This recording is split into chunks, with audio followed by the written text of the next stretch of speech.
అందరికి వందనండి.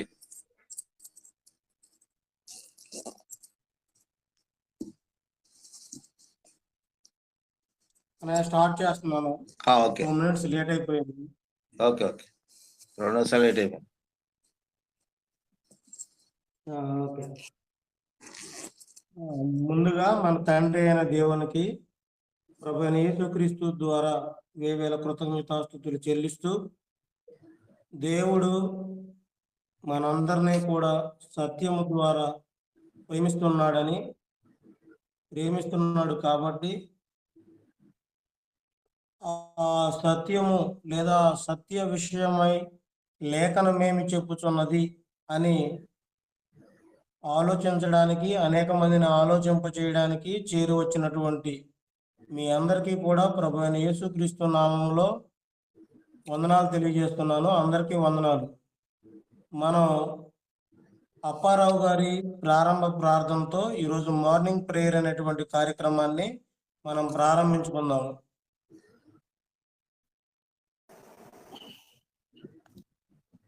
తండ్రి అయిన దేవుడికి కృతజ్ఞతలు, స్తుతులు, స్తోత్రాలు చెల్లించుకుంటున్నామండి. చేరి వచ్చిన మీ అందరికీ కూడా యేసుక్రీస్తు ప్రభు నామములో వందనములు, శుభములు తెలియపరుచుకుంటూ లేఖనం ఏమి చెప్పుచున్నదనే కార్యక్రమం ప్రారంభించుకున్నాం. ప్రార్థన ద్వారా అందరూ తలలో ఉంచుకుంటే, సర్వోన్నతుడవు, మహోన్నతుడవు, మహాగణుడు అయిన తండ్రి, మీ ఘనమైన నామమునకు స్తుతులు, స్తోత్రములు, కృతజ్ఞతలు చెల్లించుకుంటున్నాం.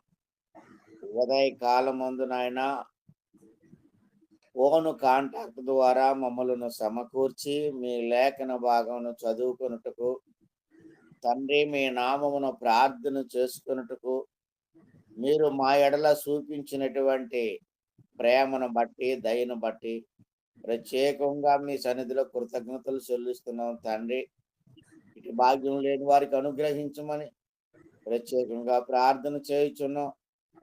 చేరి వచ్చినటువంటి సేవకులను, పిల్లలను దీవించమని ప్రార్థిస్తున్నాం.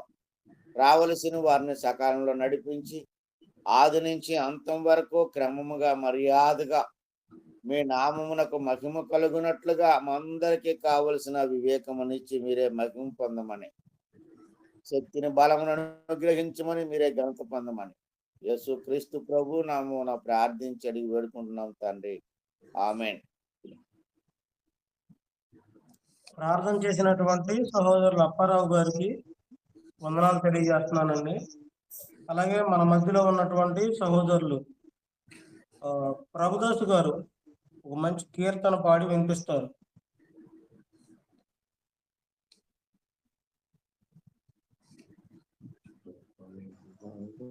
అలాగే తమ్ముడు, కొంచెం పెద్దగా పాడనే వాయిస్. అలాగే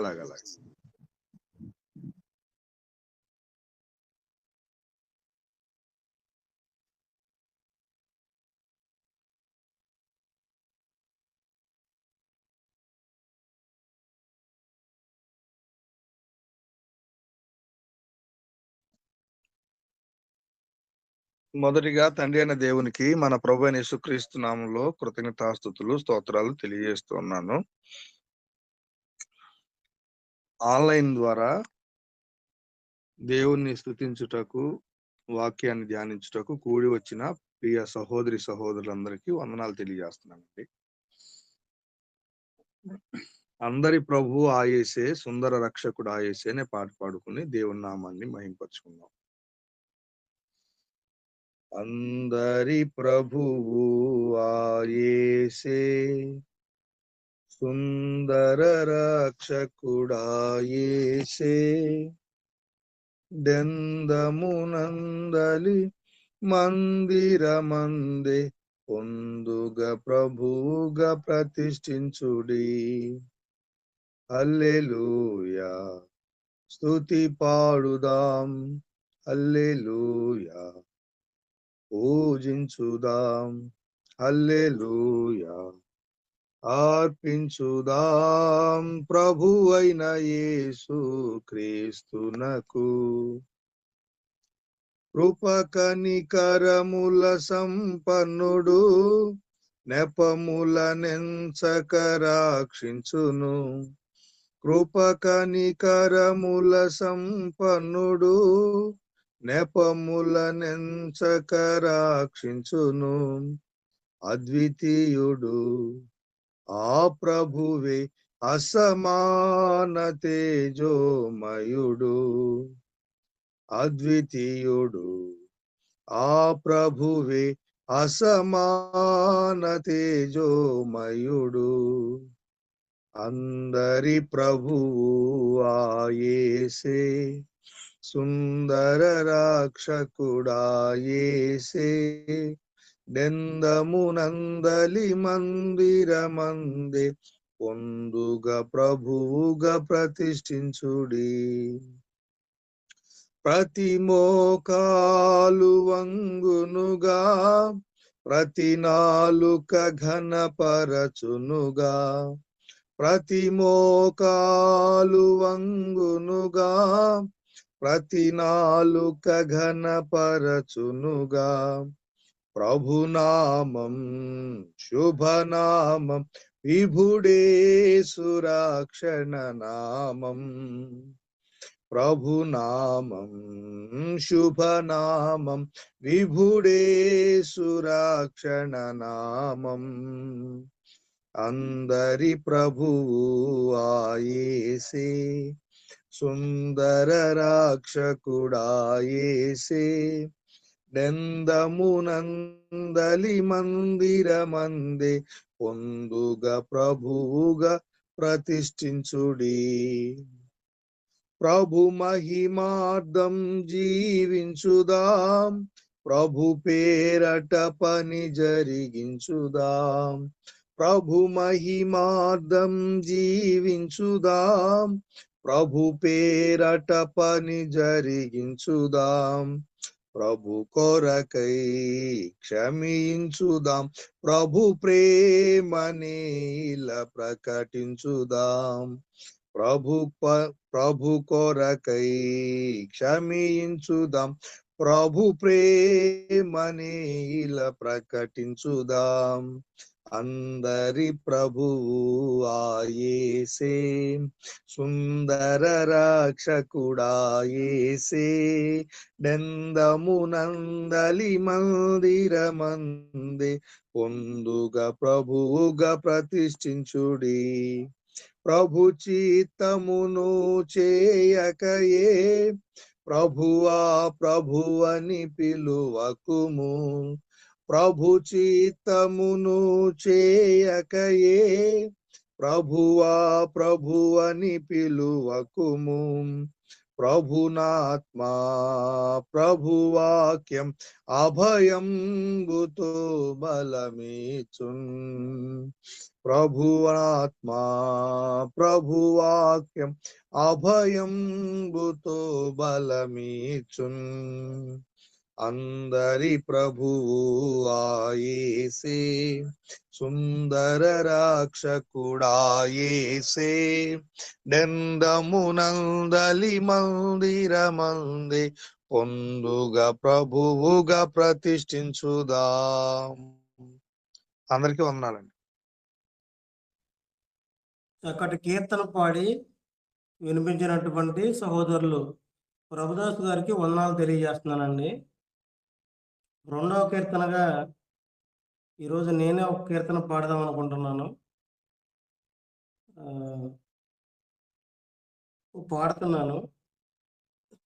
అందరికీ వందనాలు. ముందుగా ఉన్న పాటున వచ్చు చున్నాను నీ పాద సన్నిధికో రక్షక. ఉన్న పాటున వచ్చు చున్నాను నీ పాద సన్నిధికో రక్షక.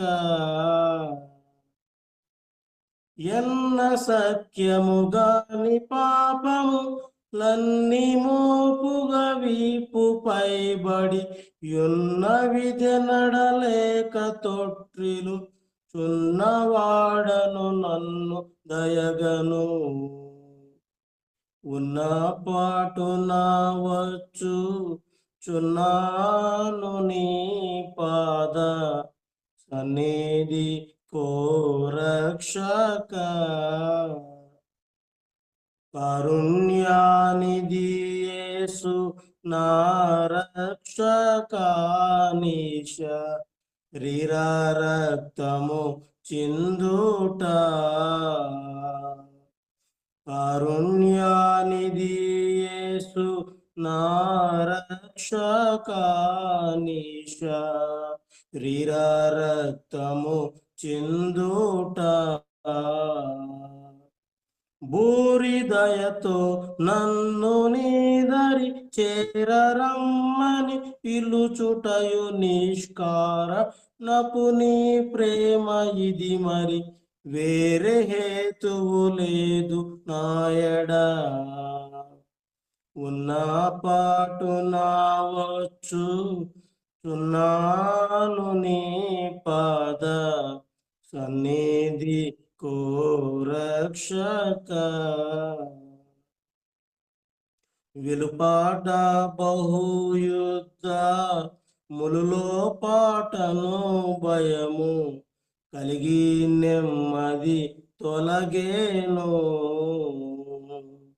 వెలుపాట బహుయుద్ధ ములులో పాటను భయము కలిగి నెమ్మది తొలగేను. పలు విధములగు సంధియంబుల వలన పోరాటములచే నేనలసీటునటు గొట్టబడి దుర్బలుడనై గాయములతో నిదే. ఉన్న పాటున వచ్చు చున్నాను నీ బాధ సన్నిధి కోరక్షక. కడుబీదవాడానందుడను దౌర్భాగ్యుడను చెడిపోయి పడి ఉన్నాను. కడుబీదవాడానందుడను దౌర్భాగ్యుడను చెడిపోయి పడి ఉన్నాను. సుడివడిన నా మదికి స్వస్థత చెడిన కనులకు దృష్టి భాగ్యము బడయవలసినవన్నీ నీచే బడయుటకు నా ఎడయుడ ఇదే. ఉన్న పాటున వచ్చు చున్నాను నీ పాద సన్నిధి కోరక్షక. దరిలేని ఆనందకరమైన నీ ప్రేమ తరమే వర్ణన చేయును. దరిలేని ఆనందకరమైన నీ ప్రేమ తరమే వర్ణన చేయును. తెరవు కట్టంబైనయన్నిటి విరగగొట్టెను గాననే నిపుడరుదుగా నీ వాడనవుటకు మరి నిజము నీ వాడనవుటకే. ఉన్న పాటున వచ్చు చున్నాను నీ పాద సన్నిధి కోరక్షక. అందరికీ వందనాలండి. కొంచెం నాకు తగ్గట్టుగా పాడాను. మరి ఒక ప్రాముఖ్యమైనటువంటి భాగంలో వచ్చి ఉన్నాము. వాక్య పఠనము ఆదికాండము 16వ అధ్యాయాన్ని వాక్య పఠనంగా మనం చదువుకుందాం. 16 వచనాలు ఉన్నాయి. మొదటి 8 వచనాలని సహోదరులు రెడ్డి గారు చదివి వినిపిస్తారు. ఆ తర్వాత వచనాలని సంధ్య చదువుతుంది.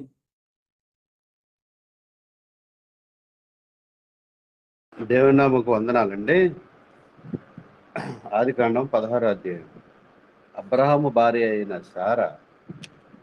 శారాయి అతనికి పిల్లలు కనలేదు. ఆమెకు హాగరు అను ఐగుప్తీయురాలు దాచి ఉండెను. కాగా శారాయి, ఇదిగో నేను పిల్లలు కనకుండా యెహోవా చేసి ఉన్నాడు.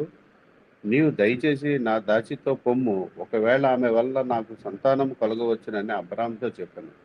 అబ్రాము శారాయి మాట వినెను. కాబట్టి అబ్రాము కానాను దేశంలో 10 ఏండ్లు కాపురమున్న తరువాత అబ్రాము భార్య అయిన శారాయి తన దాసి అయిన హాగర్ను ఐగుప్తురాలిని తీసుకొని తన పెనిమిటి అయిన అబ్రాము భార్యగా ఉండినట్లు అతనికి ఇచ్చాను. అతడు హాగర్తో పోయినప్పుడు అది గర్భవతి ఆయను. అది తాను గర్భవతి అయినని తెలుసుకున్నప్పుడు దాని యజమానురాలు దాని దృష్టికి నీచమైనదాయను. అప్పుడు శారాయి, నా ఉసురు నీకు తగులును, నేనే నా దాసిని నీ కౌగిటికి ఇచ్చిన తర్వాత తను గర్భవతి నైతినని తెలుసుకున్నప్పుడు నేను దాని దృష్టికి నీచమైన దాని నైతిని. నీకును యెహోవా న్యాయం తీర్చును గాక అని అబ్రాముతో అనెను. అందుకు అబ్రాము, ఇదిగో నీ దాసి నీ చేతిలో ఉన్నది, నీ మనసు వచ్చినట్లు దాన్ని చేయమని శారాయితో చెప్పాను. శారాయి దాన్ని శ్రమ పెట్టినందున ఆమె యుద్ధ నుండి అది పారిపోగా యెహోవా దూత అరణ్యములో నీటి బొగ్గ యొద్ద, అనగా షూరు మార్గములో బొగ్గ యొద్ద ఆమెను కనుగొని,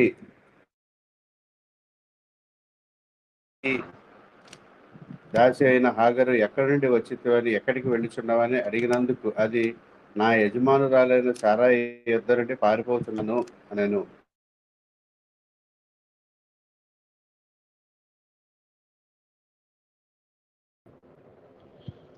అప్పుడు యెహోవా దూత, నీ యజమానురాలి యొద్దకు తిరిగి వెళ్ళి ఆమె చేతి క్రింద అణిగియుండుమని దానితో చెప్పెను.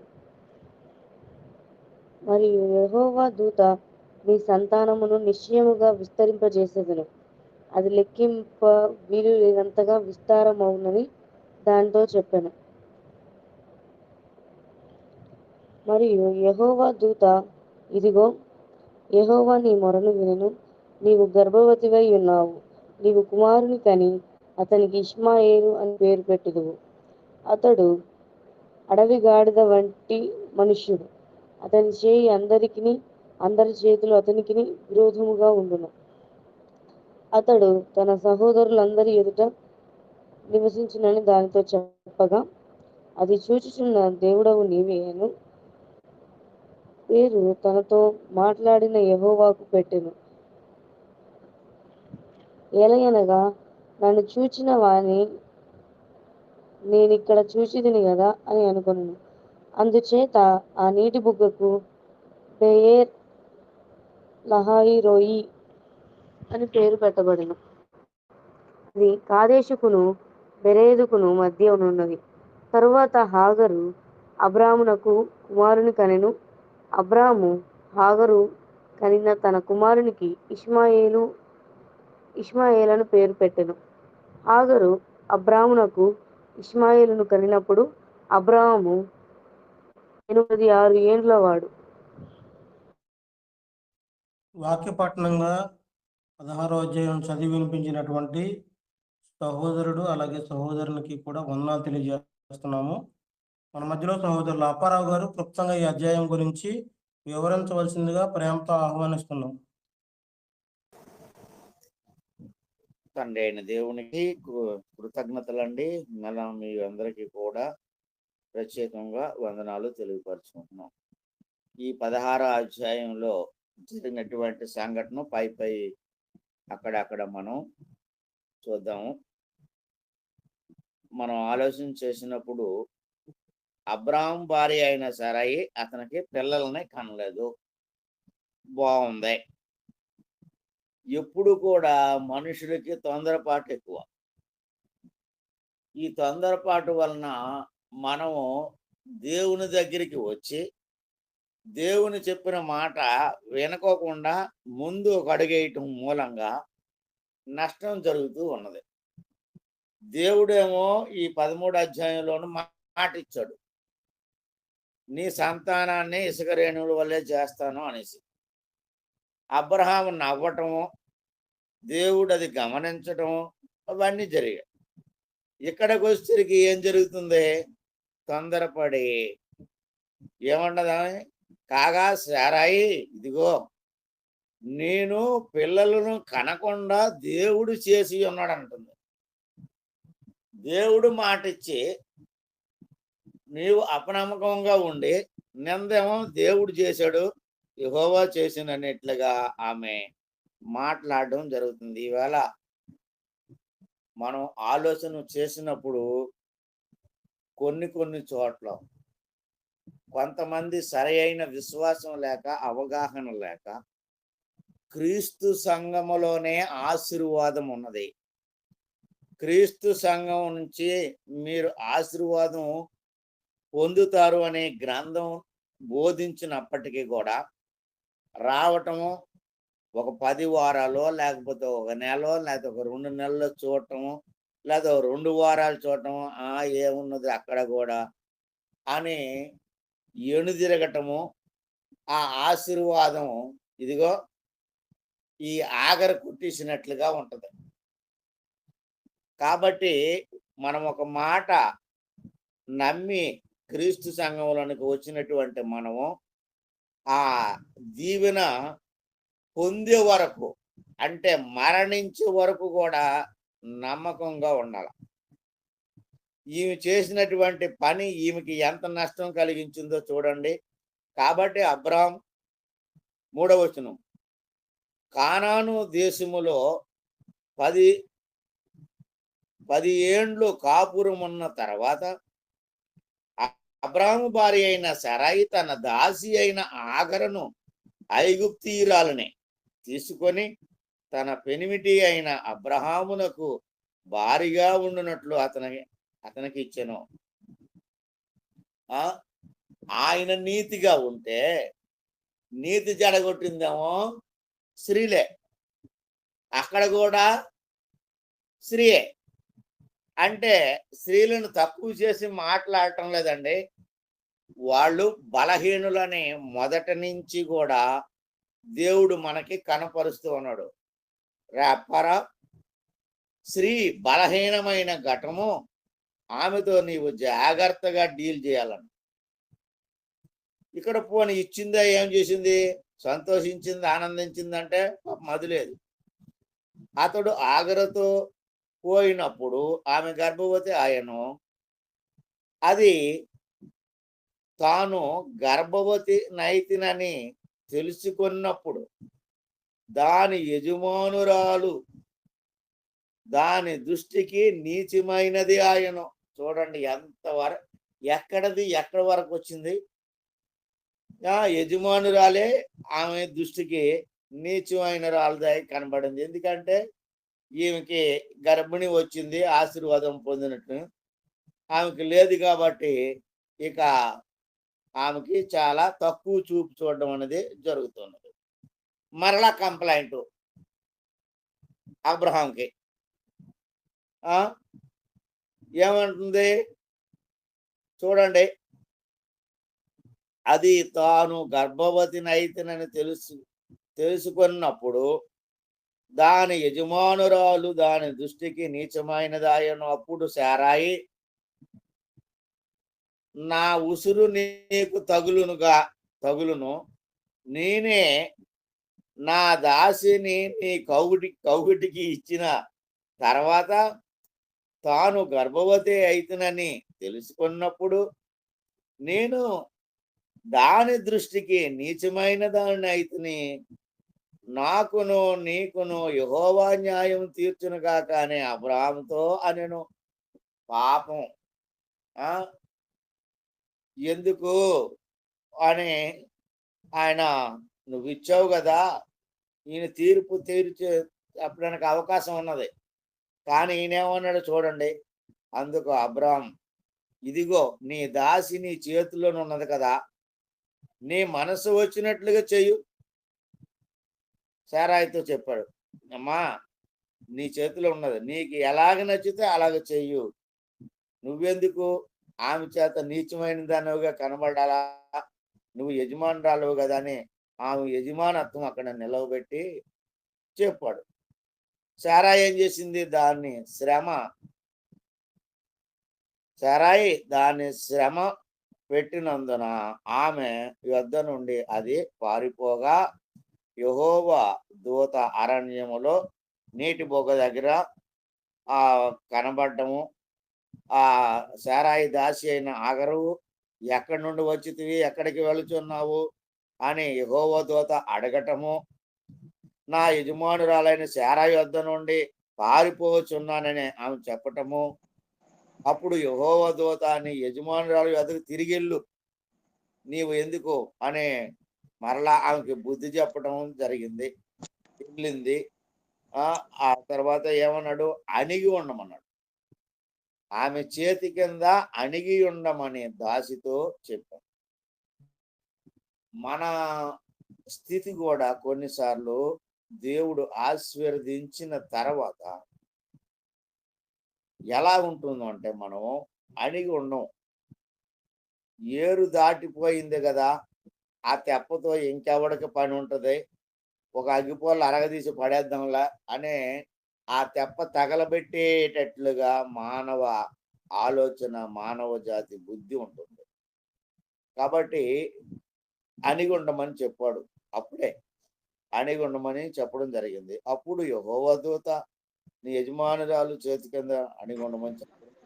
మరియు యెహోవా దూత, నీ సంతానం నిశ్చయముగా విస్తరింపజేస్తాను, అది లెక్కకు వీలు లేనంతగా విస్తారమును అని దానితో చెప్పును. అబ్రహాంకి ఏం చెప్పాడు? ఇక్కడ ఈ ఆగరికి కూడా అదే చెప్పాడు. నేటికి కూడా ఈ సాయిబులు ఏం చేస్తున్నారు? వాళ్ళు తక్కువేం లేరు, వాళ్ళు చాలా మంది ఉన్నారు. మరియు యెహోవా దూత, ఇదిగో యెహోవా నీ మొరను వినును, నీవు గర్భవతి అయి ఉన్నావు, నీవు కుమారుని కని అతనికి ఇస్మాయేలుని పేరు పెట్టుదువు. పేరు పెట్టాడు, ఇస్మాయేలుని పేరు పెడతావు. ఎలాగా ఇంత జనానికి దేవుడు అతనికి ఏమని వాగ్దానం ఇచ్చాడో ఒక రకంగా మనం చూసినప్పుడు అది శాపం లాగా కనబడుతుంది. కింద చూడండి, 13, 14 వచనాల్లో మనం చూసినప్పుడు ఏమంటాడంటే, అది చూచుచున్న దేవుడు నీవే అని పేరు అతనితో మాట్లాడిన యెహోవాకు పెట్టిన యాలయనగా, నన్ను చూచిన వాని నేనిక్కడ చూచితనే కదా అని అనుకొనెను. అందుచేత ఆ నీటి బుగ్గకు బేయర్ లహయిర్ రోయ్ అను పేరు పెట్టబడెను. కాదేశును, అది కాదేశులను బేరేదుకును మధ్యనున్నది. ఆ తర్వాత ఆగరు అబ్రహామునకు కుమారుని కనెను. అబ్రహాము ఆగరు కనిన తన కుమారునికి ఇస్మాయేలును పేరు పెట్టును. ఈ ఇస్మాయేలు సంతతే అరేబియా దేశంలో విస్తారంగా ఉన్నారు. ఎప్పుడు చూసినా యుద్ధాలు, గొడవలు, పోట్లాట్లు, అసమాధానం లేదు. ఎందుకు అంటే, ఇక్కడ దేవుడు చెప్పినటువంటి సంగతి మనం గుర్తు చేసుకుంటే ఆశ్చర్యపోతాం. ఆయన ఏం చెప్పాడు మనం చూసినట్టు ఒకసారి చూడండి. నీవు కుమారుని కని అతనికి ఇస్మాయేలుని పేరు పెట్టుదువు, అతడు అడవి గాడిద వంటి మనస్సు. అంటే మనం అడవి గాడిద అంటే అది మూర్ఖుగా ఉన్నటువంటి జీవి అని అర్థం చేసుకోవాలి.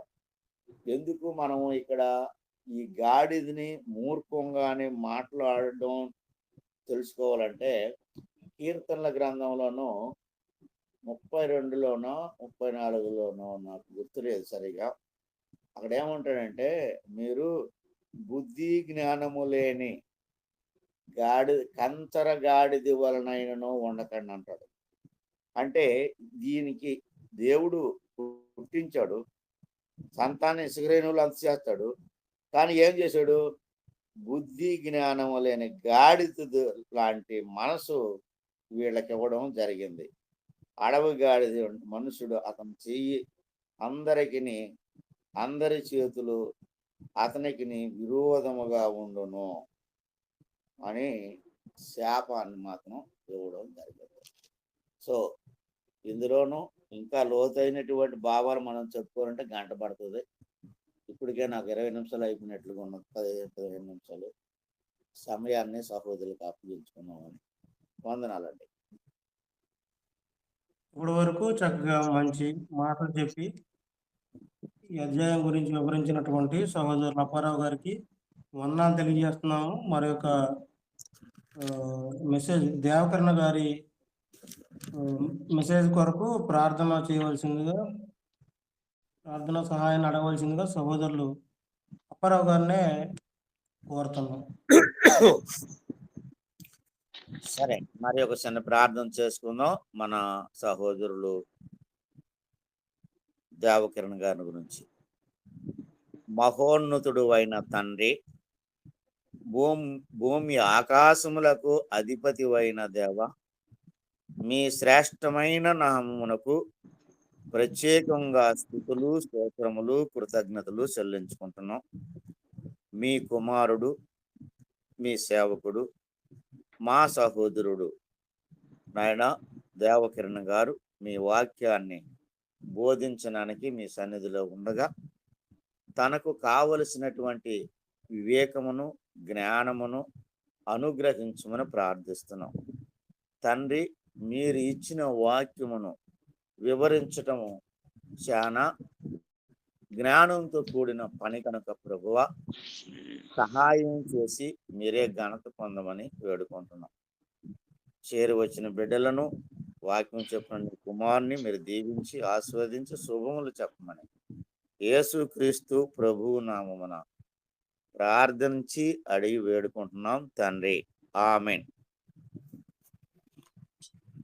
మన మధ్యలో సహోదరులు దేవకిరణ్ గారు వాక్యంను మిగతా సమయం భాగంలో మాకు తెలియజేస్తారు.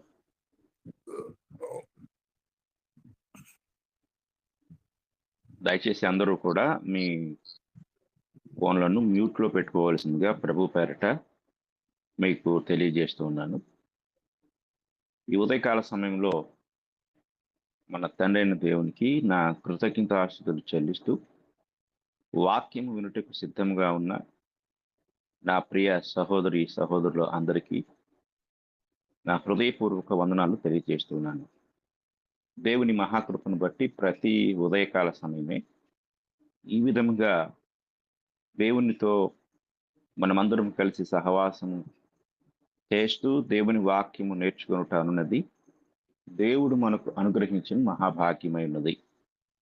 కనుక ఈ సమయంలో ఈరోజు మనము ప్రార్థనను గురించి 2 విషయములను మనము ధ్యానం చేద్దాం. అందులో మొదటిది యేసు ప్రభువుకు ప్రార్థన, రెండవది ఉపవాస ప్రార్థన. ఈ 2 విషయాలను గురించి ఈరోజు మనము ధ్యానిద్దాం. మొదటిది యేసు ప్రభువుకు ప్రార్థన. కొంతమంది యేసు ప్రభువుకు ప్రార్థన చేస్తూ ఉంటారు. నేను ప్రార్థనను గురించి తెలియజేస్తూ అందులో మాదిరికరమైన ప్రార్థన కూర్చి చర్చించడం జరిగింది. మోడల్ ప్రేయర్ అని చాలామంది దీన్ని పిలుస్తూ ఉంటారు. ఈ మాదిరికరమైన ప్రార్థన గురించి నేను మీకు ప్రారంభంలో తెలియజేశా. పాత నిబంధనలో మరి ఇశ్రాయేలీయులు ఎవరికి ప్రార్థన చేశారు అంటే యెహోవాకు ప్రార్థన చేసినట్లుగా, యెహోవా నామములో ప్రార్థన చేసినట్లుగా మనము దేవుని వాక్యం నుండి ధ్యానించాం. క్రొత్త నిబంధనలో మనము ప్రార్థించినప్పుడు యేసు ప్రభు వారు ఒక మాదిరికరమైన ప్రార్థన చేయటం జరిగింది. చేయమని తన శిష్యులకు చెప్పటం కూడా మనం జరిగింది. అయితే ఇక్కడ ఈ మాదిరికరమైన ప్రార్థన గురించి మనం ఆలోచించినప్పుడు ప్రాముఖ్యంగా యేసుక్రీస్తు వారు ఆయన మరి తన శిష్యులు ప్రార్థించుట నేర్పుమని అడగటము, అలాగే ప్రార్థన నేర్పించడము, ఈ సంగతులు మనము చూసాం. అయితే యేసు ప్రభు వారే మాదిరికరమైన ప్రార్థన చేశారు. అలా ప్రార్థించుట అనేది తన శిష్యులకు నేర్పించడము, ఆయన ప్రార్థనను గూర్చి పౌలు గారు హెబ్రీయులకు రాస్తూ శరీరధారి అయిన దినముల్లో మహారోదనముతోనూ కన్నీళ్లతోనూ తన్ను మరణము నుండి విడిపించగల వానికి ప్రార్థనలను యాచనలను చేసినందున ఆయన అంగీకరింపబడెను అనే మాట రాయటం జరిగింది. అంటే ఆయన ఈ భూమి మీద ఉన్న దినాల్లో తండ్రికి ప్రార్థన చేశారు అనే సంఘటన అనేక సందర్భాలు, ఆఖరికి ఆయన తన ప్రాణము పెట్టేటప్పుడు కూడా ఇవన్నీ మనకు కనపడుతూ ఉంటాయి. అయితే కొంతమంది యేసు ప్రభువుకు ప్రార్థన చేయటము అనేది మనం క్రొత్త నిబంధనలో చూడగలం. అది అపోస్తలుల కాలములో అపోస్తలులు యేసు ప్రభువుకు చేసిన ప్రార్థన. వారు అలా ప్రార్థించడానికి గల కారణాలను మనము చూద్దాం. అయితే నేటి కాలంలో అనేక మంది సరాసరి లేక యేసు ప్రభువుకే ప్రార్థించుట అనేది కొంత కారణాలను మనం గమనించవచ్చు. ఆ కారణాలు మనం ఆలోచించినట్లయితే బైబిలు దేవుని యొక్క వాక్యమును గూర్చిన గ్రహింపు లేకపోవటం, ఒకటి దైవత్వాన్ని గూర్చిన అవగాహన లేకపోవటం దీనికి కారణం. దైవత్వమును గూర్చిన అవగాహన ఏమిటి అంటే, దైవత్వము ముగ్గురు వ్యక్తులు ఉన్నారు. దైవత్వంలో ముగ్గురు వ్యక్తులు ఉన్నారు. వారు వేరువేరుగా ఉన్నారు. ఆయా కాలాల్లో వారు వేరువేరుగానే పనిచేశారు. ఇది చాలా ప్రాముఖ్యమైనది. దీని గూర్చిన వివరణ నేను విస్తారంగా దైవత్వము అనే అంశమును బోధించినప్పుడు నేను మీకు తెలియజేస్తాను. అయితే క్లుప్తంగా దీని గురించి మనం ఈ ప్రార్థన గురించి నేర్చుకుంటున్నాం కనుక తెలుసుకోవాల్సిన విషయాలను మనం తెలుసుకున్నాం. అందులో వారి అభిప్రాయం ఏమిటంటే, ఒకే వ్యక్తి అనగా యెహోవా దేవుడు పాత నిబంధన కాలంలో యెహోవాగా ఉన్నాడని, ఆయనే కొత్త నిబంధన కాలంలో ఆయనే యేసు ప్రభువుగా ఈ భూమి మీదకి వచ్చాడని, ఆయన వెళ్ళిపోయి మరలా పరలోకం నుండి శరీరాన్ని వదిలేసి మరలా పరిశుద్ధాత్మగా ఈ భూమి మీదకి వచ్చాడని వారి యొక్క నమ్మకం. ఆ నమ్మకాన్ని బట్టి ఎవరికి ప్రార్థించినా ఉన్నది ఒక్కరే కాబట్టి ఆయనకే చెందుతుంది అనే ఉద్దేశంతో వారు ఇలాగ ప్రార్థన చేస్తూ ఉంటారు. కానీ ప్రార్థన చేసేటప్పుడు దైవత్వాన్ని మనం అర్థం చేసుకోవాలి. ఆ దైవత్వానికి సంబంధించిన కొన్ని విషయాలను మనము బైబిల్ గ్రంథం నుండి చూద్దాం. ఆదికాండము 1వ అధ్యాయము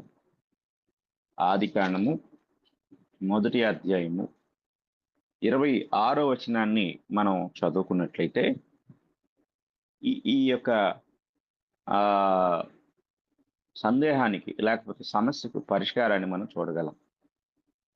దేవుడు మన స్వరూపమందు మన పోలిక చొప్పున నరులను చేయుదము, వారు సముద్రపు చేపలను, ఆకాశ పక్షులను, పశువులను, సమస్త భూమిని, భూమి మీద ప్రాకు ప్రతి జంతువును ఏలుదురు గాకనియు పలికెను. కాబట్టి ఇక్కడ ఈ వచనం 26వ వచనంలో మానవుని సృజించేటప్పుడు దైవత్వంలో ఉన్న ముగ్గురు వ్యక్తులు మాట్లాడుకునే సందర్భం ఇక్కడ కనపడుతుంది. మన స్వరూపం మందు మన పోలిక చొప్పున నరులను చేయుదము అని వారు మాట్లాడటం జరిగింది. అంటే అక్కడ మన అనే మాటలో ఒకరికంటే ఎక్కువ ఉన్నారు అనేది మనకు చాలా సులభంగా అర్థమవుతుంది. అలాగే ఆదికాండము 3వ అధ్యాయము 22వ వచనంలో ఇలా ఉంటుంది. అప్పుడు దేవుడైన యెహోవా, ఇదిగో మంచి చెడ్డలను ఎరుగునట్లు ఆదాము మనలో ఒకని వంటి వాడాయను. కాబట్టి ఇక్కడ ఏమంటున్నాడంటే మనలో అనే మాట కూడా ఉపయోగించబడటం జరుగుతుంది. మనలో ఒకని వంటి వాడాయను కనుక ఆ మన అనే మాట బహువచనాన్ని తెలియజేస్తుంది. కనుక అక్కడ కూడా దైవత్వంలో ఉన్న ఆ ముగ్గురు వ్యక్తులు ఒకరితో ఒకరు సంభాషణ చేస్తున్నారు అన్నదాన్ని మనం గ్రహించగలం.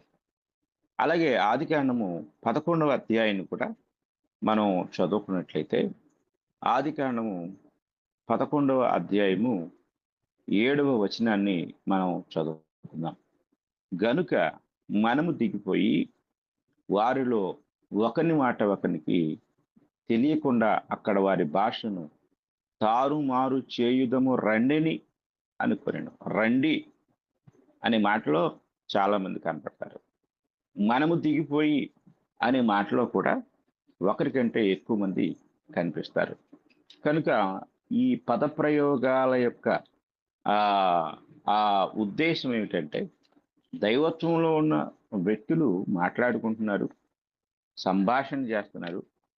కాబట్టి అక్కడ ఒక వ్యక్తి మాత్రమే లేడు, ఒకరికంటే ఎక్కువ మంది అక్కడ ఉన్నారు అనే సంగతిని బైబిల్ మనకు స్పష్టంగా తెలియజేస్తూ ఉంది. కనుక దైవత్వము అనే దాంట్లో ఒకే వ్యక్తి లేడు, ఒకరికంటే ఎక్కువ మంది ఉన్నారు అనేది వాస్తవమైన సంఘటన.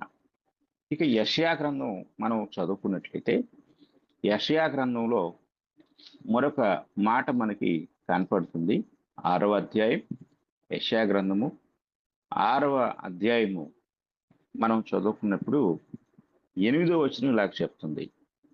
8వ వచనం చూడండి. అప్పుడు నేను ఎవని పంపెదను, మా నిమిత్తము ఎవడు పోవునని ప్రభు సెలవీయగా వింటిని. చూడండి, ఇక్కడ ఏకవచనము బహువచనము ఏకకాలంలో మనకు కనపడుతుంది. నేను ఎవని పంపెదను అనే ప్రశ్న తర్వాత మా నిమిత్తము ఎవడు పోవును అని ప్రభు సెలవీయగా వింటిని. అంతటా నేను చిత్తగించుము, నేనున్నాను, నన్ను పంపుమనగా. ఇక్కడ కూడా మనకి ఇంకొక వ్యక్తి కనిపిస్తూ ఉన్నాడు. బహుళత్వము అక్కడ మనకు కనపడుతుంది. ఇక ప్రత్యక్షంగా ఏకకాలంలో మనకు ముగ్గురు వ్యక్తులు ఒకే చోట కనిపించే సందర్భం మత్తయి సువార్త 3వ అధ్యాయంలో కనపడుతుంది.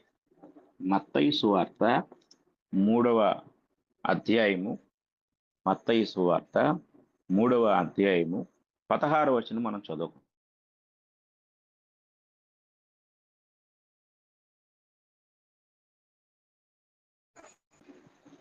యేసు బాప్తిస్మము పొందిన వెంటనే నీళ్లలో నుండి ఒడ్డునకు వచ్చెను.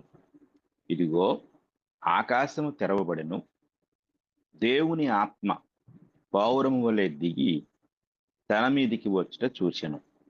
మరియు ఇదిగో ఈయనే నా ప్రియ కుమారుడు, ఈయన యందు నేను ఆనందించుచున్నానని ఒక శబ్దము ఆకాశము నుండి వచ్చెను.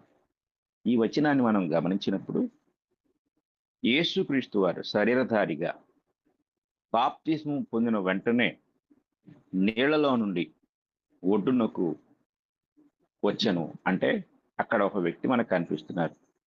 రెండవదిగా దేవుని ఆత్మ అనగా పరిశుద్ధాత్మ రెండవ వ్యక్తి పౌరం వలె దిగి ఆయన మీదకి అనగా ప్రభు మీదకి రావటం మనం చూస్తున్నాం.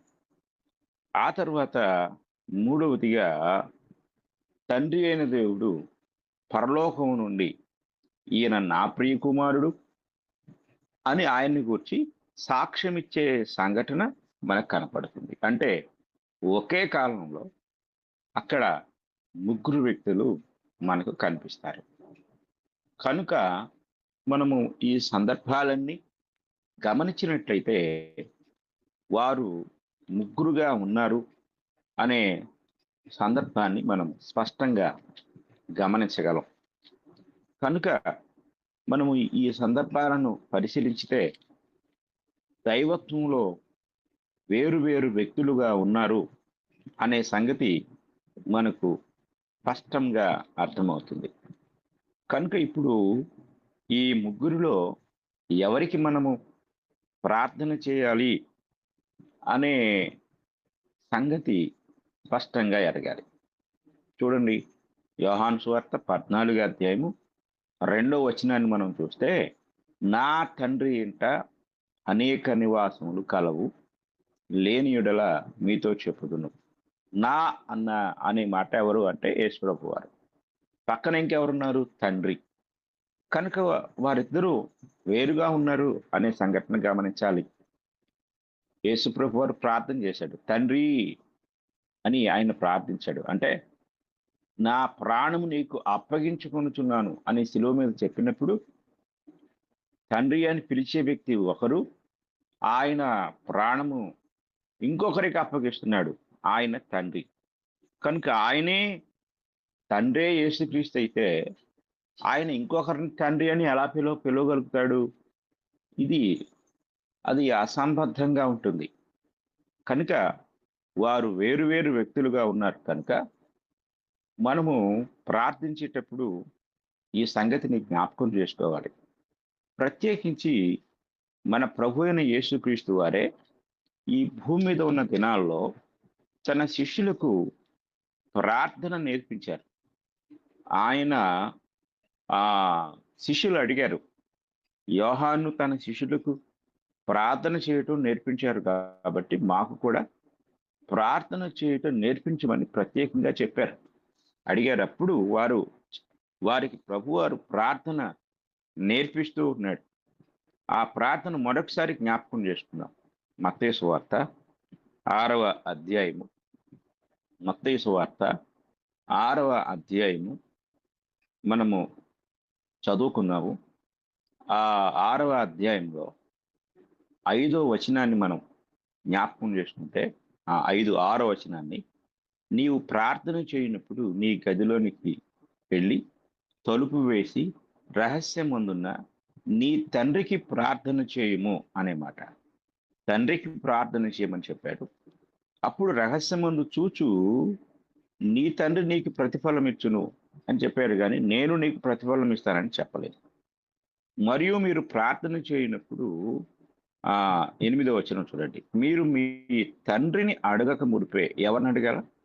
తండ్రిని అడగాలి. అలాగే 9వ వచనానికి వస్తే, కాబట్టి మీరు ఇలాగ ప్రార్థన చేయుడి, పరలోకమందున్న మా తండ్రి, మా ప్రభువా అని చెప్పలేదు అక్కడ, పరలోకమందున్న మా తండ్రి. ఇక్కడ నేను నిన్నటి దినం చెప్పాను, పాత నిబంధనలో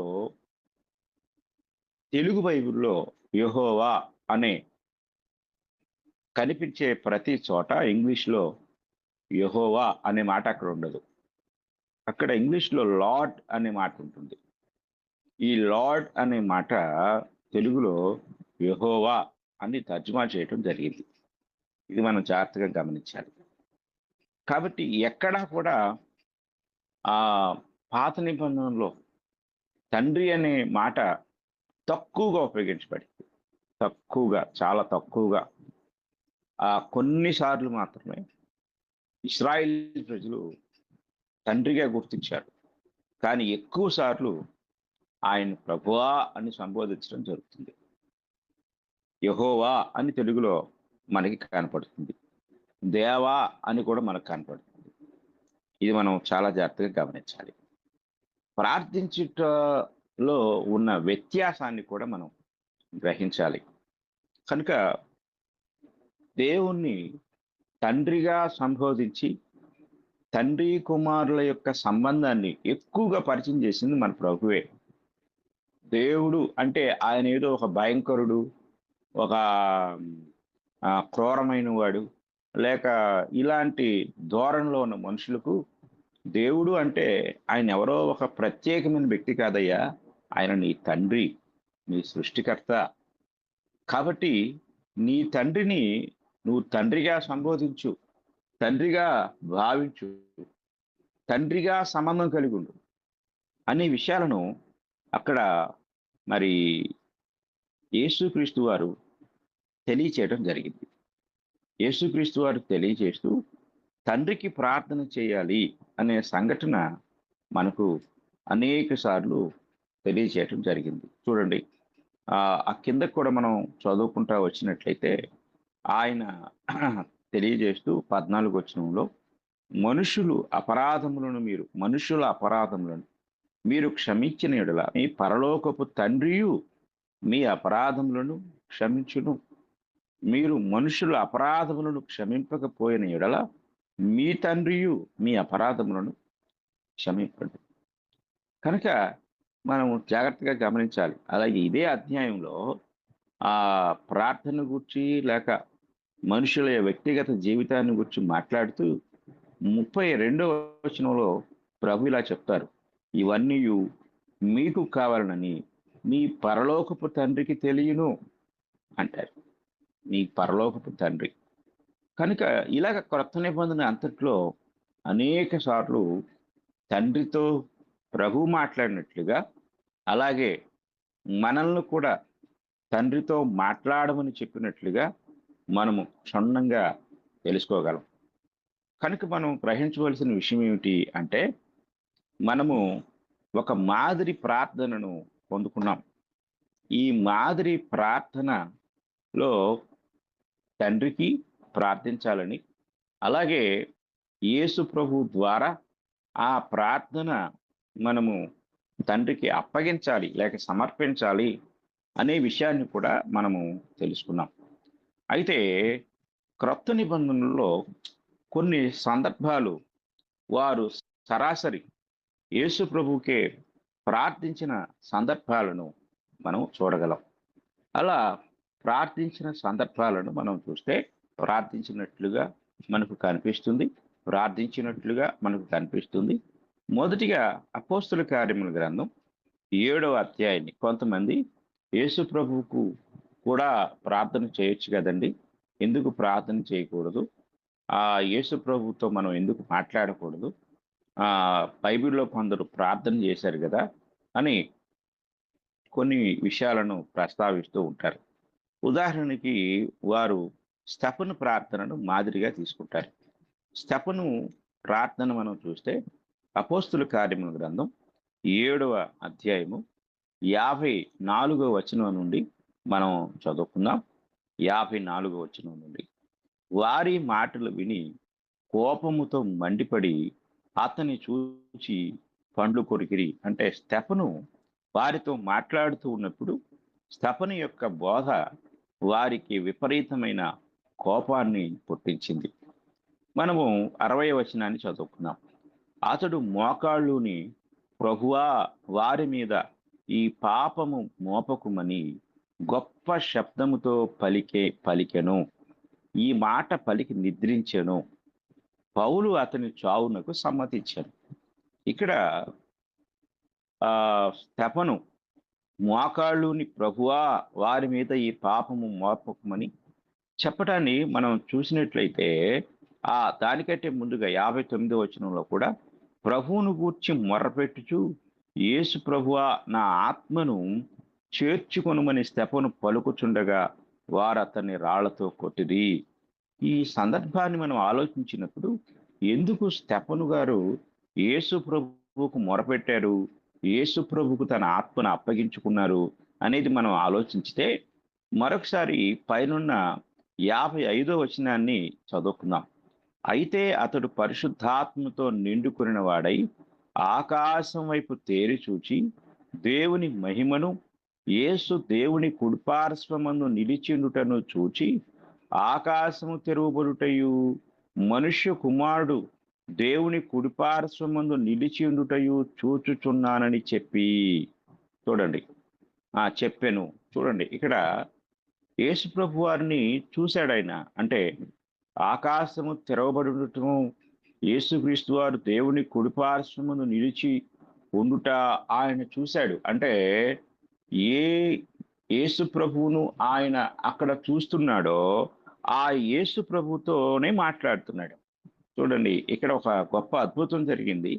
ఆ అద్భుతాన్ని పొందుకున్నవాడు స్టెఫన్ గారు మాత్రమే. ఎవరు కూడా ఆ ఆకాశం వైపు చూసి అక్కడ ఆ యొక్క యేసు ప్రభు వారిని చూడటం కానీ, యేసు ప్రభు వారు తండ్రి కుడిపార్శ్వం ముందు కూర్చొని ఉండుట వారికి కనిపించడం జరగలేదు. అది స్టెఫనుకు మాత్రమే జరిగింది. కనుక స్టెఫను చూస్తున్నాడు. స్టెఫను చూసి ఆయన ఆ యొక్క మహాభాగ్యాన్ని పొందుకొని యేసు ప్రభువును చూశాడు కాబట్టి యేసు ప్రభుతోనే మాట్లాడుతూ యేసు ప్రభువుకే తన ఆత్మను అప్పగించుకున్నట్లుగా మనం చూడగలం. అంటే ఒక వ్యక్తిని ఆయన చూశాడు, ఆ వ్యక్తితో మాట్లాడాడు, ఆ వ్యక్తికి తన ఆత్మను అప్పగించాడు. ఇది అక్కడ జరిగిన సందర్భం. కనుక అంతకు మించి ఎప్పుడు కూడా స్టెఫను ప్రార్థన చేసినట్లుగా, అంటే ప్రార్థన అంటే యేసు ప్రభువుకు ప్రార్థన చేసిన సందర్భాలు మనకు కనిపించవు. కొన్నిసార్లు మనము ఆలోచించినట్లయితే కొన్ని సందర్భాల్లో మరి యేసు ప్రభువుకు ప్రార్థన చేసిన సంఘటన మనకు కనపడుతుంది. అక్కడే 8వ అధ్యాయము 24వ వచనం మనం చదువుకుందాం. 24వ వచనాన్ని మనం చదువుకున్నప్పుడు, అందుకు సీమోను, మీరు చెప్పిన వాటిలో ఏదియూ నా మీదికి రాకుండా మీరే నా కొరకు ప్రభువును వేడుకొనుడని చెప్పాను.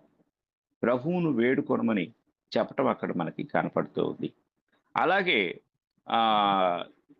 కొరింథీయులకు రాసిన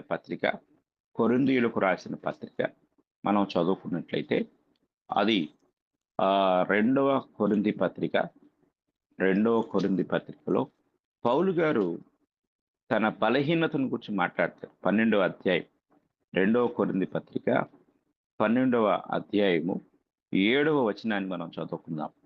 నాకు కలిగిన ప్రత్యక్షతలు బహు విశేషముగా ఉన్నందున నేను అత్యధికముగా హెచ్చిపోకుండా నిమిత్తము నాకు శరీరంలో ఒక ముళ్ళు, నేను అత్యధికముగా హెచ్చిపోకుండా నిమిత్తము నన్ను నలుగుగొట్టుటకు సాతాను యొక్క దూతగా ఉంచబడిన, అది నా యొద్ద నుండి తొలగిపోవాలని దాని విషయమై ముమ్మారు ప్రభువును వేడుకొంటిని అనే మాట ఇక్కడ పౌలు గారు రాస్తూ ఉంటారు.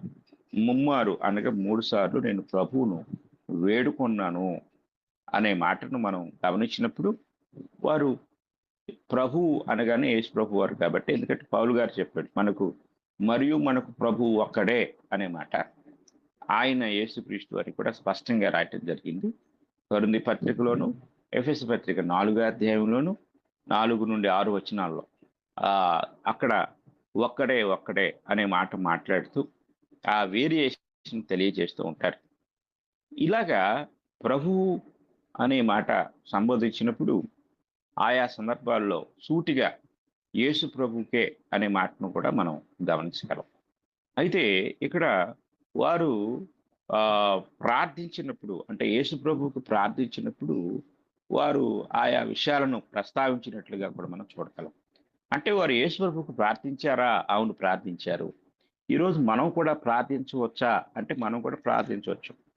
కానీ ఇక్కడ ఒక చిన్న ఇబ్బందికరమైన విషయం ఉంది. ఏమిటి అంటే, యేసు ప్రభువుకు ఎందుకు ప్రార్థన చేయకూడదు, లేక ఆయనకు ప్రార్థన చేయవచ్చా అంటే ఆయనకు ప్రార్థన చేయవచ్చు. ఎందుకు ప్రార్థన చేయవచ్చు అంటే ఆయన దేవుడు, తండ్రి దేవుడుగా ఉన్నాడు, కుమారుడు దేవుడుగా ఉన్నాడు, పరిశుద్ధాత్మ కూడా దేవుడుగా ఉన్నాడు. అంటే దైవత్వంలో ఉన్న 3 వ్యక్తులు కూడా వారు సమానమైన స్థితిలో ఉన్నారు. ఒక వచనాన్ని ఇక్కడ మనం జ్ఞాపకం చేసుకుందాం. హెబ్రీయులకు రాసిన పత్రిక 4వ అధ్యాయం, 4వ అధ్యాయము 15-16 వచనాలు మనం చదువుకుందాం. 4వ అధ్యాయం 15-16 వచనాలు మనం చూస్తే, మన ప్రధాన యాజకుడు మన బలహీనతల యందు మనతో సహానుభవం లేనివాడు కాడు గాని సమస్త విషయముల్లోనూ మన వలనే శోధింపబడినను ఆయన పాపము లేనివాడుగా ఉండెను అనేది మనం గమనించాలి. కనుక మన ప్రధాన యాజకుడు మన ప్రభు అయిన యేసుక్రీస్తు వారు శరీరధారిగా ఉన్న దినాల్లో శరీరములో ఉన్న బలహీనతలు ఆయన ఎరుగును గనుక, ప్రభువా మా బలహీనత నీకు తెలుసు అని ఆయనకు ప్రార్థించుటకు అవకాశం మనకి ఉంది. అయితే ఇక్కడ ఒక చిన్న విషయాన్ని మనం గమనించాలి. అదేంటంటే ఆ కోణంలో వారు ప్రార్థన చేశారు. అయితే ప్రార్థించుటకు ఆయన అనర్హుడు కాడు, మనము ఆయనకు ప్రార్థించుటకు ఆయన అర్హుడే. ఆ విషయాన్ని కూడా మనం జాగ్రత్తగా గమనించాలి.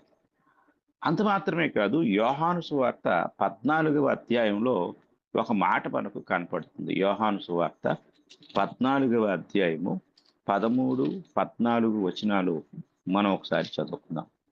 14వ అధ్యాయం 13, 14 వచనాలు. మీరు నా నామమున దేని నడుగుదురో తండ్రి కుమారుని యందు మహిమ పరచబడుటకై దానిని చేతును. నా నామమున మీరు నన్నేమి అడిగినను నేను చేతును అనే వచనం అక్కడ మనకి కనపడుతుంది. తర్వాత మనము ఈ గమనించినట్లయితే ఈ వచనాలను మనం ఆలోచించినప్పుడు ఇక్కడ మనము సూటిగా యేసు ప్రభువుకు ప్రార్థించుటకు ఉన్న ఒక చిన్న సమస్య ఏంటంటే, మనము తండ్రితో మాట్లాడలేము. ఒకటి. రెండవది, మనము యేసు నామములో ఈ ప్రార్థన సమర్పించలేము. కనుక అపోస్తలులు సూటిగా కొన్ని సందర్భాల్లో ప్రభువుతో మాట్లాడినట్లుగా మనం చూడగలం. పౌలు గారు అనేక సందర్భాలు, మీరు అపోస్తలుల కార్యం అంతా చూస్తే ప్రభువుకే సూటిగా విన్నవించుకున్నట్లుగా ప్రార్థించినట్లుగా మనం ఆ సందర్భాల్లో చూడగలం. కానీ ఇక్కడ ఆజ్ఞాపించబడిన ప్రార్థన, మాదిరి ప్రార్థన, యేసు ప్రభు ద్వారా తెలియచేయబడిన ప్రార్థన ఏమిటంటే, తండ్రికి మనము ప్రార్థన చేయాలి, అలాగే ఆత్మ సహాయంతో ప్రార్థన చేయాలి, కుమారుని ద్వారా ఆ ప్రార్థన సమర్పించాలి. అంటే ముగ్గురు ఆ ప్రార్థనలో ఉండాలి.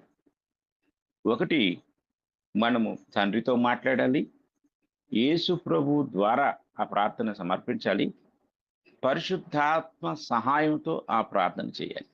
ఈ మూడు మనకు అధికారపూర్వకమైన లేక వాక్యానుసారంగా క్రైస్తవులమైన మనకు వాక్యం ద్వారా తెలియజేసిన సందర్భాలు.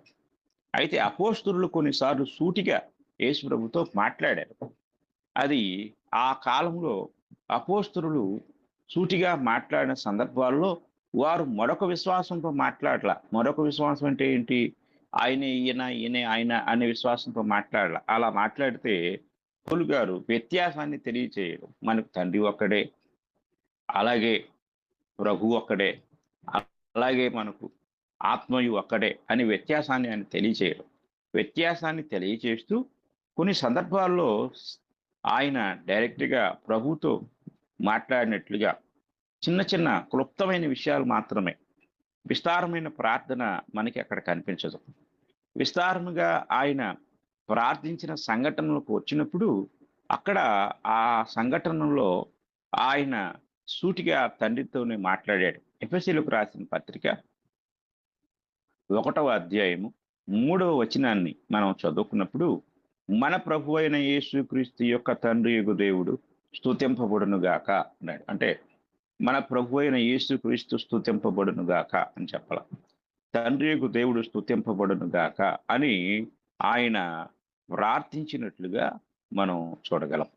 కనుక ఇలాగా మనము ఆలోచించినట్లయితే ఆయా సందర్భాల్లో మనము వారు ఆ సందర్భాన్ని అనుసరించి నేను ప్రభువుతో మాట్లాడాను, ప్రభువును వేడుకున్నాను అని, కొంతమంది ప్రభువును వేడుకోనండి, ప్రభువుకు విన్నవించుకోండి అనే మాటలు మనకు కనపడుతూ ఉంటాయి. అది సూటిగా అక్కడ ఆ సందర్భాన్ని బట్టి మాత్రమే కానీ క్రొత్త నిబంధనలో అధికారపూర్వకంగా మాదిరికరమైన ప్రార్థనగా లేక అప్పగించబడిన ప్రార్థనగా మనకు ఈ యొక్క ప్రార్థన లేదు. మనమైతే సరాసరి తండ్రికి ప్రార్థించాలి అనేది మనకు దేవుడు అనుగ్రహించిన గొప్ప భాగ్యం. కనుక మనము తండ్రికి ప్రార్థించటం అనేది తండ్రి కుమారుల యొక్క సంబంధాన్ని తెలియజేస్తుంది అనేది మనం గుర్తించవలసిన వారమై ఉన్నాము. ఇక్కడ మనము మరొక ఉదాహరణ కూడా గమనించగలం. మరొక ఉదాహరణ ఏమిటి అంటే హెబ్రీయులకు రాసిన పత్రిక 10వ అధ్యాయము, హెబ్రీయులకు రాసిన పత్రిక 10వ అధ్యాయము 19వ వచనం నుండి చదువుకుందాం. సహోదరులారా, యేసు మన కొరకు ప్రతిష్ఠించిన మార్గమున అనగా నూతనమైనదియు జీవము గలదియు ఆయన శరీరము అను తెర ద్వారా ఏర్పరచబడినదియునైన మార్గమున ఆయన రక్తము వలన పరిశుద్ధ స్థలమునందు ప్రవేశించుటకు మనకు ధైర్యము కలిగి ఉన్నది. ఇక్కడ యేసు మన కొరకు అన్నాడు. ఆయన రక్తము అనే మాటలు, ఆయన శరీరము అను తెర ద్వారా ఆయన రక్తము వలన పరిశుద్ధ స్థలమునందు ప్రవేశించుటకు మనకు ధైర్యము కలిగి ఉన్నది గనుకను దేవుని ఇంటి పైన, మరల ఎక్కడికి వచ్చేసరికి వేరియేషన్ కనపడుతుంది. దేవుడు అనగా తండ్రి ఇంటి పైన మనకు గొప్ప యాజకుడు ఉన్నాడు కనుకను ఆ యాజకుడు ప్రభువైన యేసుక్రీస్తు వారు. మనసాక్షి కల్మషము తోచకుండాన్నట్లు ప్రోక్షింపబడిన హృదయములు కలవారమును నిర్మలమైన ఉదకముతో స్నానము చేసిన శరీరములు కలవారమున యుండి విశ్వాస విషయములో సంపూర్ణ నిశ్చయిత కలిగి యథార్థ హృదయముతో మనము దేవుని సన్నిధానమునకు చేరుదము. కనుక దేవుని సన్నిధానము అనగా మనము తండ్రి యొద్దకు చేరుకుంటున్నాము. అపోస్తలుడైన పౌలు గారు మరొక చోట ఎఫెసీయులకు రాసిన పత్రికలో యూదులకు క్రైస్తవులకు లేక అన్యజనులకు ఉన్న వ్యత్యాసాన్ని గురించి ఆయన మాట్లాడుతూ మనకు 2వ అధ్యాయం అంటే ఎఫెసీ పత్రిక 2వ అధ్యాయము 18వ వచనం ఇలాగ సెలవిస్తూ ఉంది. ఆయన ద్వారానే అనగా ప్రభువైన యేసుక్రీస్తు వారు, ఆయన ద్వారానే మనము ఉభయులము ఒక్క ఆత్మయందు తండ్రి సన్నిధికి చేరగలిగి ఉన్నాము. కనుక ఇది ఎంతో స్పష్టంగా మనకు తెలియజేయబడుతున్న ఉదాహరణ. ఇంకా అనేక ఉదాహరణలు ఉన్నాయి. కనుక మనం అపోస్తలుల కాలంలో వారు ప్రభువుతో మాట్లాడిన దానిని మనం మాదిరిగా తీసుకోకూడదు, కానీ ప్రభు అయిన యేసుక్రీస్తు వారు మనకు మాదిరి ప్రార్థన నేర్పించారు. ఆ ప్రార్థనను మాత్రమే మనము మాదిరిగా తీసుకోవలసిన వారమై ఉన్నాం. కనుక ఈ వ్యత్యాసాన్ని మనం ఆయా సందర్భాన్ని బట్టి గ్రహించవలసిన వారమై ఉన్నాము. ఇక రెండో విషయం ఏంటంటే ఉపవాస ప్రార్థన. చాలా మంది ఈనాడు కూడా మనము ఉపవాస ప్రార్థన చేయవలెనా, చేయవచ్చునా అనే ఒక సందేహాన్ని కలిగి ఉన్నారు. కనుక రెండవదిగా ఉపవాసమును గురించి మనం ఆలోచిస్తే పాత నిబంధనలో ఉపవాసము అనేది చాలా ఒక ప్రత్యేకమైన అంశముగా యూదులు అనేక సందర్భాల్లో వారు ఉపవాసం ఉన్నట్లుగా మనము ఎన్నో వచనాలు చూడగలం. అయితే ఇక్కడ ప్రాముఖ్యంగా మనము యెషయా గ్రంథాన్ని మనం చదువుకున్నట్లయితే యెషయా గ్రంథంలో ఒక అధ్యాయం కనపడుతుంది. ఆ అధ్యాయానికి ఉపవాసమును గురించి చర్చించిన అధ్యాయము అని కూడా మనకు స్పష్టంగా తెలియజేయబడుతుంది. ఆ అధ్యాయంలో ఇశ్రాయేలు ప్రజలు ఉపవాసము ఎలా ఉన్నారో, ఎలా ఉండాలని దేవుడు కోరుకుంటున్నాడో మనకు కనపడుతుంది. యెషయా గ్రంథం 58వ అధ్యాయం 58వ అధ్యాయము 3వ వచనాన్ని మనం గమనించినట్లయితే వారి ఉపవాసాన్ని గురించి దేవుడు తెలియజేస్తున్నాడు. మేము ఉపవాసం ఉండగా నీవెందుకు చూడవు, మేము మా ప్రాణములను ఆయాసపరచుకొనగా నీవెందుకు లక్ష్య పెట్టవు అని అందురు. నీ ఉపవాస దినమున మీరు మీ వ్యాపారము చేయుదురు, నీ పనివారి చేత కఠినమైన పని చేయించుదురు. మీరు కలహపడుచు వివాదము చేయుచు అన్యాయముగా గుద్దులాడుచు ఉపవాసముందురు. మీ కంఠధ్వని పరమున వినబడినట్లుగా మీరిప్పుడు ఉపవాసం ఉండరు. అట్టి ఉపవాసము నాకు అనుకూలమా? మనుషుడు తన ప్రాణమును బాధపరుచుకొనవలసిన దినము అట్టిదేనా? ఒకడు జమ్ము వలె తల ఉంచుకుని గోనె పట్ట కట్టుకుని బూడిద పరచుకుని కూర్చుండుట ఉపవాసమా? అట్టి ఉపవాసము యెహోవాకు ప్రీతికరమని మీరు అనుకొందురా? దుర్మార్గులు కట్టిన కట్లను విప్పుటయు, కాడిమాను మోకులు తీయుటయు, బాధింపబడిన వారిని విడిపించుటయు, ప్రతి కాడిని విరుగుగొట్టుటయు నేను ఏర్పరచుకున్న ఉపవాసము కాదా? నీ ఆహారము ఆకలి కొన్న వారికి పెట్టుటయు, నీ రక్త సంబంధికి ముఖము తప్పింపకునుటయు, దిక్కుమాలిన పేదలను నీ ఇంట చేర్చుకునుటయు, వస్త్రహీనుడికి కనపడినప్పుడు వానికి వస్త్రములు ఇచ్చుటయు ఇదియే కదా నాకు ఇష్టమైన ఉపవాసము. ఇది దేవుడు ఏం కోరుకుంటున్నాడు? ఉపవాసము. అసలు ఉపవాసము అనే మాటకి అర్థం ఏంటంటే ఆహారాన్ని త్యజించటము అంటే అంటే అక్షరార్థంగా ఉపవసించుట అంటే పస్తుండటం, ఆహారమును విసర్జించటం అంటే ఆహారాన్ని దూరముగా పెట్టి కేవలము శరీరాన్ని, మనసును, ఆత్మను దేవునికే అర్పించి దేవుని సన్నిధిలో మొరపెట్టుట అనే విధానము ఉపవాసాన్ని గురించి మనకు తెలియజేస్తుంది. ఉపవాసం ఉండి ప్రార్థించవచ్చునా అంటే ప్రస్తుత కాలంలో క్రైస్తవులుగా మనము కూడా ఉపవాసం ఉండి ప్రార్థన చేయవచ్చును. ఉపవాసం ఉండి ప్రార్థన చేసిన సందర్భాలు క్రొత్త నిబంధనలో కూడా మనకు తెలియచేయబడుతూ ఉంటాయి. అయితే ఇక్కడ మనము ఆలోచించవలసిన విషయం ఏంటంటే ఉపవాసం అనేది భౌతిక సంబంధమైన నియమము కాదు. ఉపవాసము అనేది ఆత్మ సంబంధంగా మనము అనుసరించవలసిన విధానము. యోనా గ్రంథము 3వ అధ్యాయము మనం చదువుకున్నట్లయితే యోనా గ్రంథములో నినివే పట్టణానికి సువార్త ప్రకటించబడినప్పుడు వారు ఉపవాస దినమును చాటించారు. చూడండి 3వ అధ్యాయము 5వ వచనము నుండి, నినివే పట్టణపు వారు దేవుని యందు విశ్వాసం ఉంచి ఉపవాస దినము చాటించి మనుషులేమి గనులేమి అల్పులేమి అందరును గోనె పట్ట కట్టుకున్నది.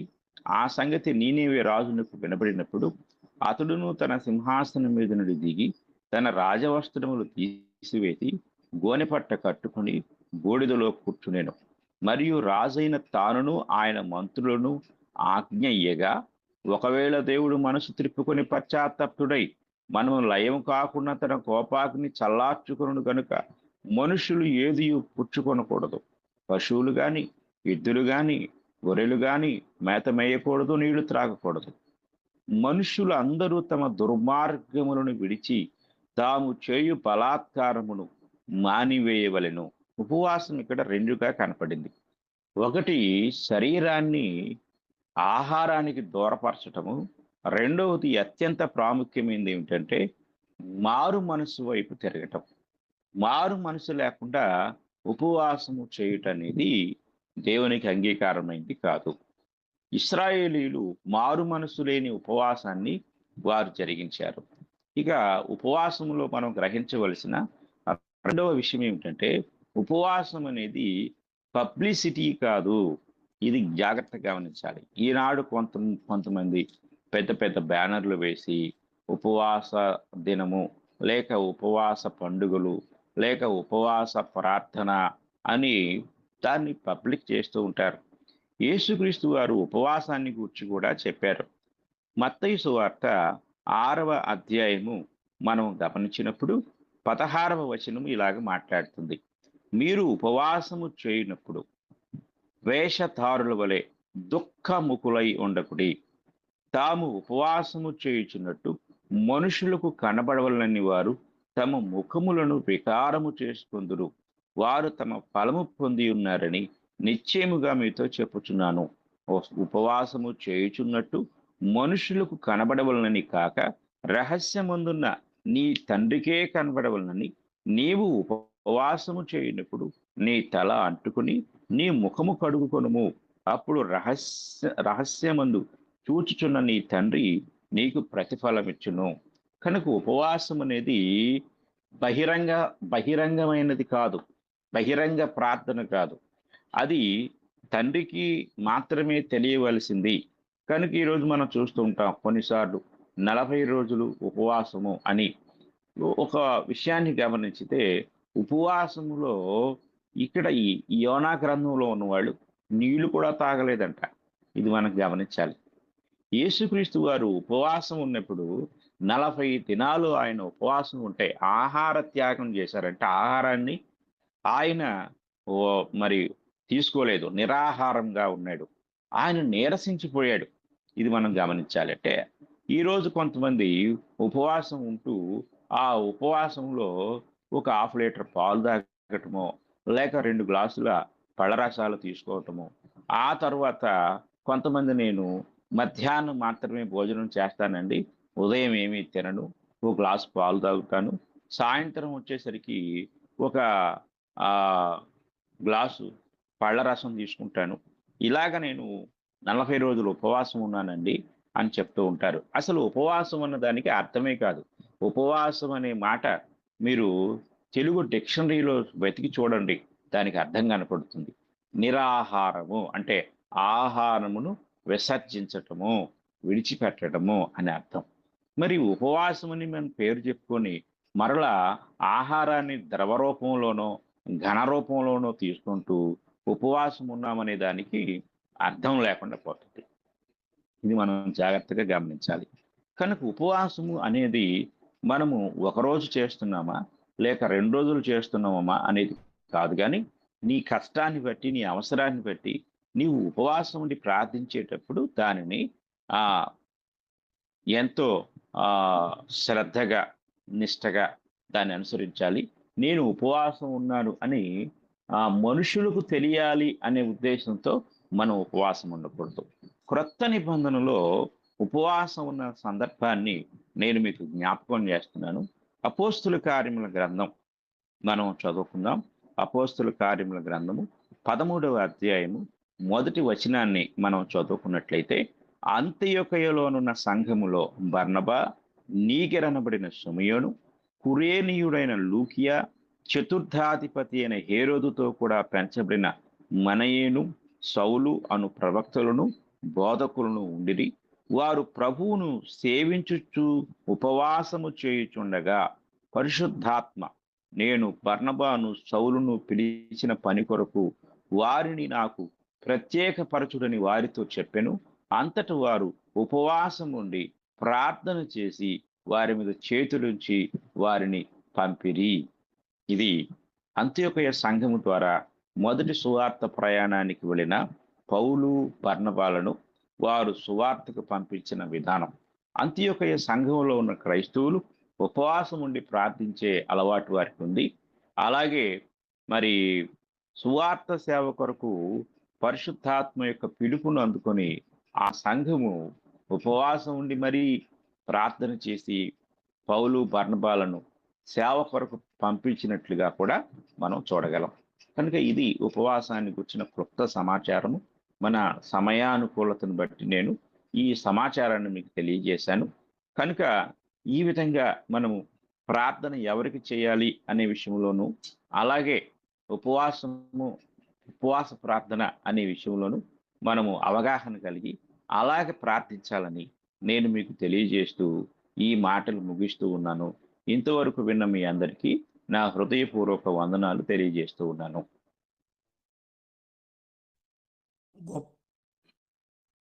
గొప్ప సంగతులను నేర్పించినటువంటి సహోదరులు దేవకరణ గారికి ప్రత్యేకంగా వందనాలు తెలియజేస్తున్నామండి. ముగింపు ప్రార్థన చేసిన తర్వాత మనకు ఏమైనా ప్రశ్నలు ఉన్నట్లయితే అడగడానికి అవకాశం ఉంది. సహోదరులు శ్రీను గారు ముగింపు ప్రార్థన చేస్తారు.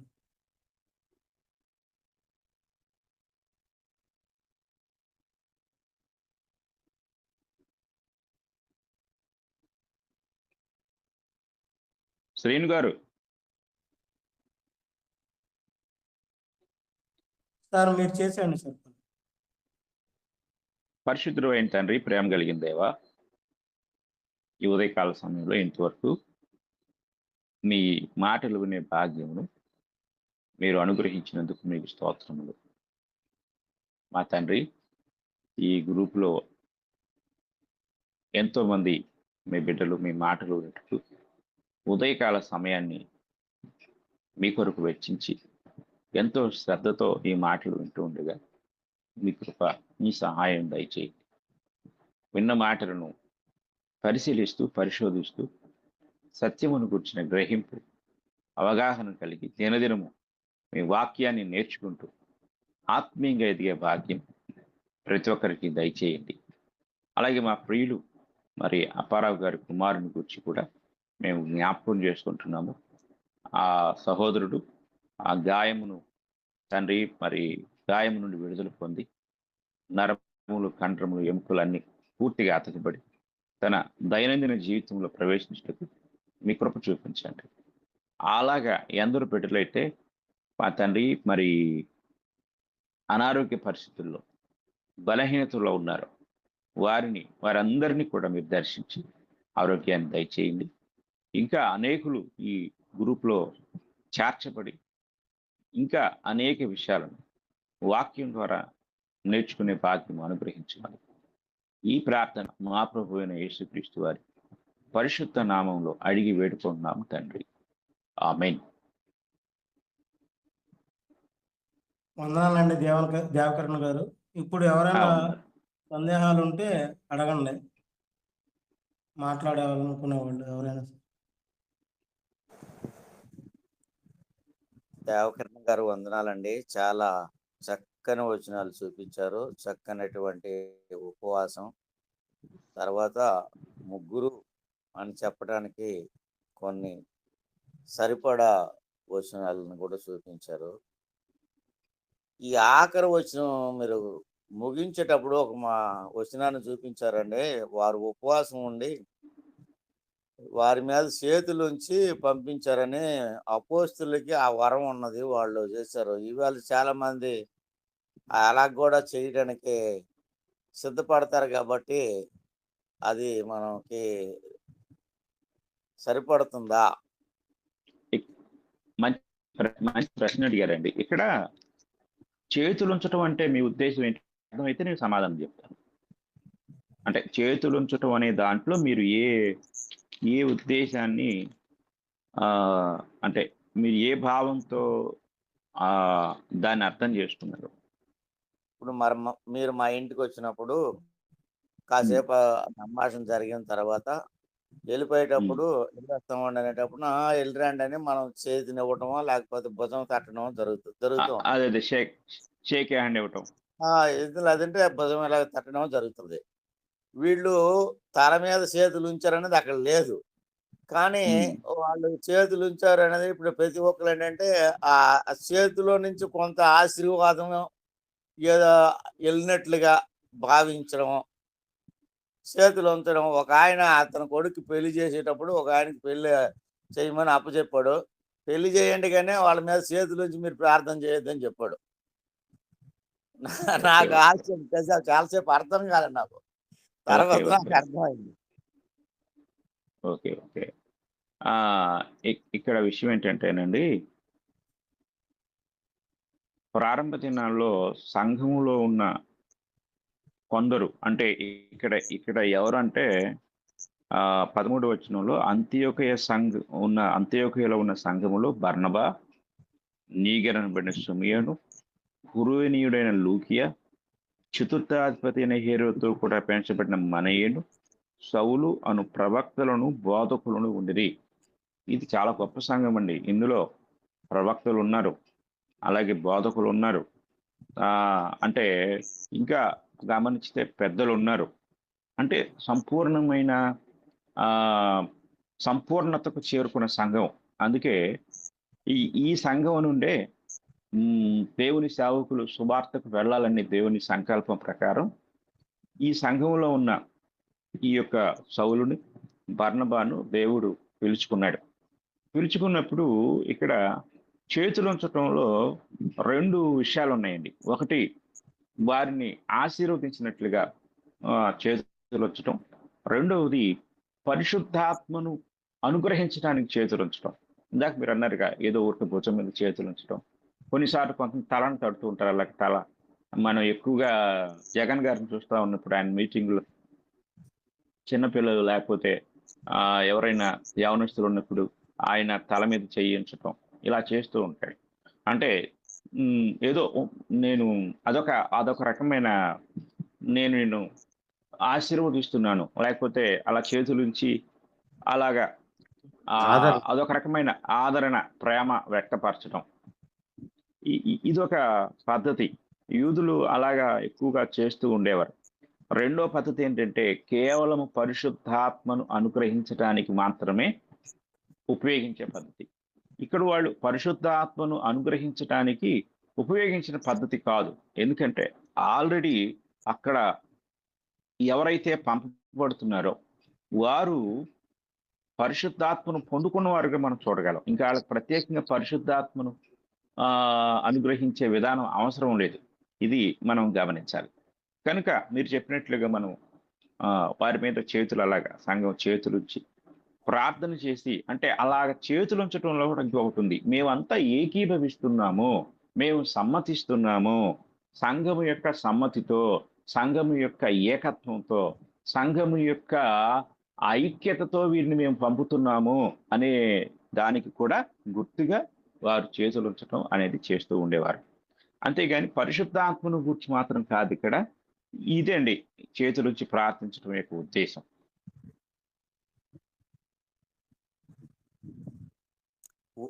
అంటే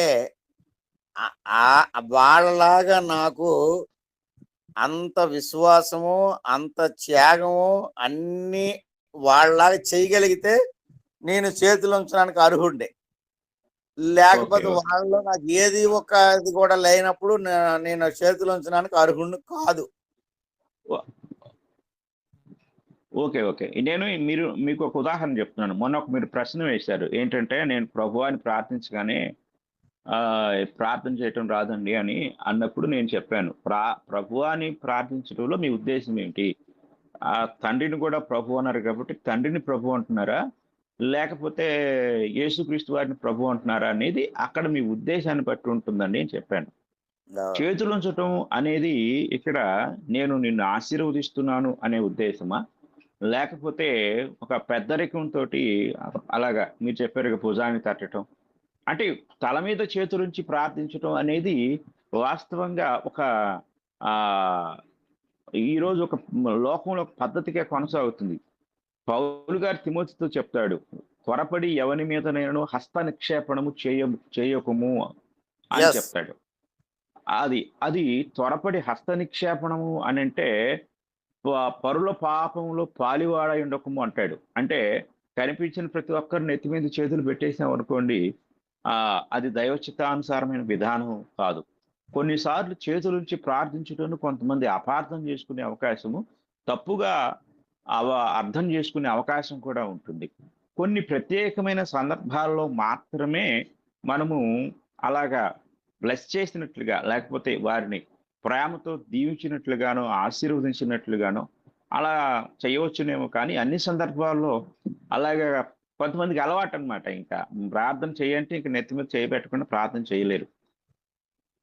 ఆ వేరియేషను, ఆ వ్యత్యాసాన్ని మనం గమనించి ఆ విధానాన్ని గుర్తించడం చాలా ప్రాముఖ్యమైన విషయం అనేది మనం గ్రహించాలి.